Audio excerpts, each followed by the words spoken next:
আসসালামু আলাইকুম। আজকে আমি কুয়েতি দিনার দিয়ে আমি সৌদি আরবের রিয়াল কিনবো।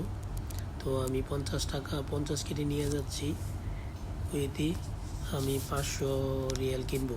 তো দেখা যাক, চলেন আমাদের সাথে, আমরা এটা দেখি কত দেয় আমাকে, কত নেয়, কত দেয় আমাকে। 500 রিয়াল কত দেয় আমার কাছে। আমি এখন মার্কেটে আছি, মুজাম্মায় আছি, আব্বাসিয়া মুজাম্মা, কুয়েত। এখন এক দোকানে গেছি, তো এখানে ব্যাংক যাওয়ার পরে ও বলতেছে এখানে নাই, হিন্দি এক বই বেশি ছিল, ও বলতেছে নাই। তো আমি নেক্সট আরেক দোকানে গেছি। তো এই দোকানে যাওয়ার পরে উনি চেক করতেছে, টাকাটা গুনতেছে, গুনে আমাকে বলছে 41 কেডি হয়েছে এই সৌদি আরবের 500 রিয়াল। তো আমার বলতেছে তুই কীভাবে নিবি। আমি বলতেছি যে তুই যাবা দেশে ভাই।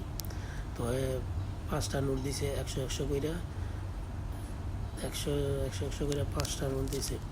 তো আমারে 41 টাকা নিছে 500 কুয়েতি 41 টাকা 500 রিয়াল, সৌদি আরবের 500 রিয়াল। ওকে, ভিডিও ভালো লাগলে সাথে থাকবেন।